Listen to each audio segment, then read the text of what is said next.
आज का हमारा वर्ड है स्टिल्टेड। ये एक एडजेक्टिव है। अच्छा, कभी आपने किसी को बात करते हुए सुना है और आपको लगा हो कि अरे ये कितना बनावटी तरीके से बोल रहा है, बिल्कुल नेचुरल नहीं लग रहा, एकदम स्टिफ, अजीब सा। बस ऐसी ही चीजों के लिए, चाहे वो बातचीत हो या लिखावट, हम स्टिल्टेड वर्ड का इस्तेमाल करते हैं। इसका मतलब है कोई ऐसी चीज जिसमें फ्लो ना हो और वो काफी अननेचुरल यानी कि असहज लगे। चलो इसको एक एग्जाम्पल से आसानी से समझते हैं। सोचो, कोई पॉलिटिशियन स्पीच दे रहा है, लेकिन उसके बोलने का अंदाज एकदम रोबोटिक है।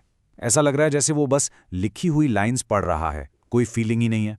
तो जाहिर है ऑडियंस उससे कनेक्ट नहीं कर पाएगी, है ना।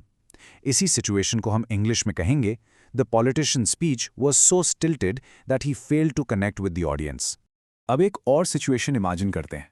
मान लो दो दोस्तों में किसी बात पर झगड़ा हो गया। उसके थोड़ी देर बाद जब वो बात करने की कोशिश करते हैं तो एक अजीब सी ऑकवर्डनेस होती है।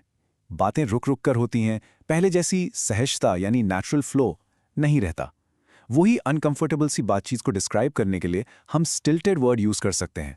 After the argument the conversation became stilted and uncomfortable. चलिए अब एक एग्जाम्पल फिल्म की दुनिया से लेते हैं। आप कोई मूवी देख रहे हो और उसमें एक एक्टर की परफॉर्मेंस बिल्कुल बेजान लग रही है। क्यों? क्योंकि वो एक्टिंग नहीं कर रहा, बस अपने डायलॉग्स बोल रहा है बिना किसी इमोशन के, एकदम बनावटी। तो उसकी परफॉर्मेंस को हम क्या कहेंगे? बिल्कुल स्टिल्टेड।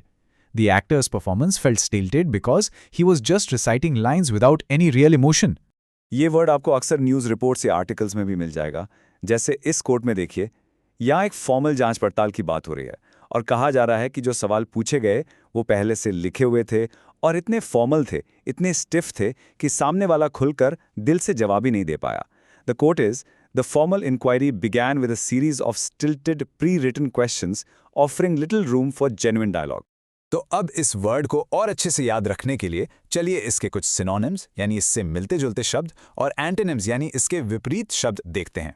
इसके सिनोनिम्स हैं फॉर्मल, स्टिफ, ऑकवर्ड और अननेचुरल। और इसके ऑपोजिट्स यानी एंटोनिम्स हैं नेचुरल, रिलैक्स्ड, स्पॉन्टेनियस और फ्लोइंग। तो स्टिफ कॉन्वर्सेशन का आसान सा उल्टा हुआ रिलैक्स कॉन्वर्सेशन। सिंपल है ना। बस आज के लिए इतना ही। मिलते हैं नेक्स्ट वीडियो में। Happy learning. बाय।